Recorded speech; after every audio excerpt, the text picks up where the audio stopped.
first of all, comrades, there's a few apologies here. There's a couple of illnesses, there's a couple travels, a bit of a difficulty. But we've also had, obviously, a lot of people who were on the streets of London and other places yesterday opposing the far right, marching in support of the movement against the attack on Gaza. And also, we want to send solidarity to an international trade union conference that's taking place in Sri Lanka over the next week, and our national, one of our national officers, our national treasurer, Kevin, is at that event. So I want to welcome everyone to this NSSN TUC Congress rally and lobby. Our first such event, our first lobby of the TUC Congress, was in Manchester 14 years ago, after the Tory Lib Dem coalition came to office and unleashed their brutal austerity offensive. And of course, the first measure of that was to triple student tuition fees. We therefore welcome the defeat of the Tories. The smashing of the most successful Bosses party in Western Europe is a victory for the working class and the trade union movement. And we, along with many others, are proud of the role that we played during the last 14 years. Look at the leaflets we produced, look at the placards we produced, the themes of our lobbies: fighting the cuts, supporting the strikes, calling for a 24-hour general strike, demanding action to defeat the anti-union laws, and Tories out. And with the Tories gone, there may be some, I'm sure this week, who will say, well, why do we need to lobby the TUC now? Aren't the Tories out? Isn't Labour talking to us? Aren't they bringing in policies for us? Now, we welcome any policy, any concession that benefits workers. And it is, of course, correct to celebrate the repeal of some of the more recent anti-union laws. Although we should remember, Mick is not here yet, Mick Whelan, but his union rendered those inoperable, if they were ever operable, by the way, earlier this year on LNER. And Sunak was unable to use those laws. Some will point to the measures taken by Starmer, which they claim prove that he is listening to them and acting in the interests of workers. Prime in this are the pay offers to public sector workers, which appear to range upwards from 5%. These offers have opened up a wide-ranging debate within all those unions, and of course it's true they're above the current rate of inflation, but they go nowhere near what has been stolen off us over the last 14 years and more under the Tories, and before that, Blair and Brown's New Labour. And of course, in closer inspection, some are receiving less than that. But some are under pressure. Some of those pay rises are not fully funded and are going to lead to cuts. Look at the local authorities. Look at the Section 114 notices of councillors being threatened with bankruptcy. The biggest council in Western Europe, Birmingham City Council, Labour-led council. And therefore, alongside taking strike action to defend jobs and services, unions, and we demand that Labour councils refuse to implement cuts, and Starmer's government give a guarantee to those councils that cuts won't be implemented. And the NSSN will stand alongside anyone who wants to go down the road of bringing together a people's budget, of a needs budget, a budget that refuses to implement cuts from Tories, councils, Labour councils, and of course this Labour government.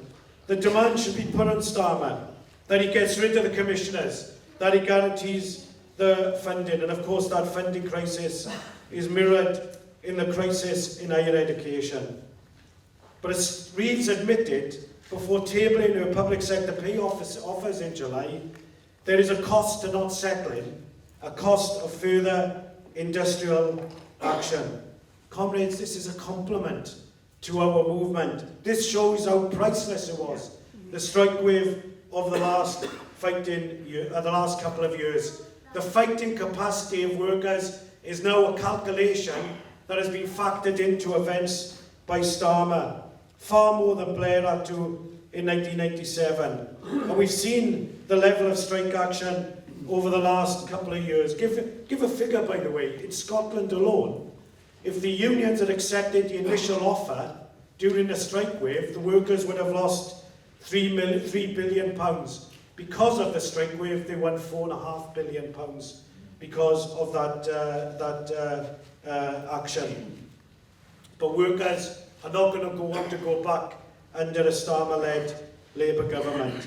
And in making some grudging concessions, Starmer hasn't suddenly become the champion of the working class. And the most fatal error we can make is to have wishful thinking in this government. Don't forget, during the strike wave, Starmer wasn't in the trenches with us. He wasn't even on the sidelines. He was sacking shadow cabinet members for standing on picket lines. And his record on strikes, the refusal to raise the two-child benefit cap, his cut on pensioners' eating allowances, and I would say as well his position on Gaza, should caution our movement not to blanket welcome these concessions. And of course we come to the autumn budget, which reads, and now Starmer is saying that of what is coming down the line. And that is a blunt warning for those who will argue this week that we have to give Starmer more time. I tell you what, this is as good as it gets. This is what it could be. And that's why we have to be prepared for Labour austerity. The role of the union movement is to state clearly what is, not to prettify the situation, better to prepare our forces for the action that we can take place. Starmer's in the press today saying that he might have to make difficult choices. Well, I say here and now, there are no difficult choices. There are class choices. You're either with us or you're against us.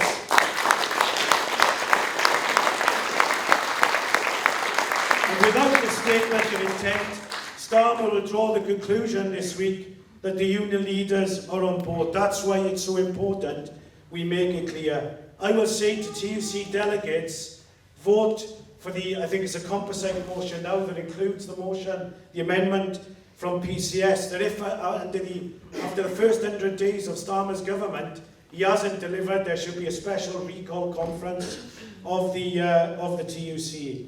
But if this demand is passed this week, then it's up to rank and file union members like ourselves to make sure that is implemented, like we did the special conference on the anti-union laws last December as well.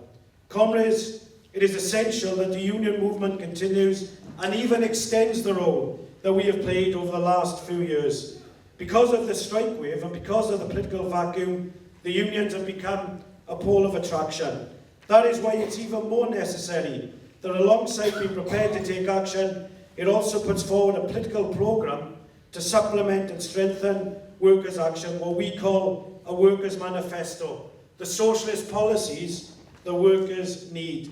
The fights on the crucial day-to-day issues of jobs, pay and pensions, but especially in this period, links them to what is needed to defend workers and their communities, such as the bringing into public ownership of the energy and utility companies, of Royal Mail and BT, and of Tata Steel, with thousands of jobs being threatened right now. And also to give a contrast to the violent far-right protests that took place a month or so ago that showed how the racists are trying to exploit the political vacuum that can open up.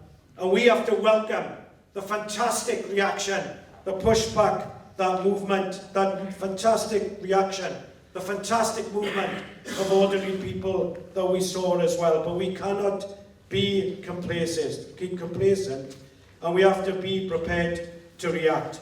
Imagine how even more powerful it would be if the union movement, with all its power and authority, especially since the strike wave, had implemented the policy that was passed at this Congress in 2018 for a Jobs, Homes, Not Racism programme. Comrades, I'll finish with this. The defeat of the Tories has ushered in a new period for workers and the trade union movement. But it isn't the end of our fight. It's only the beginning. And the NSSN will continue to be in the midst of that fight.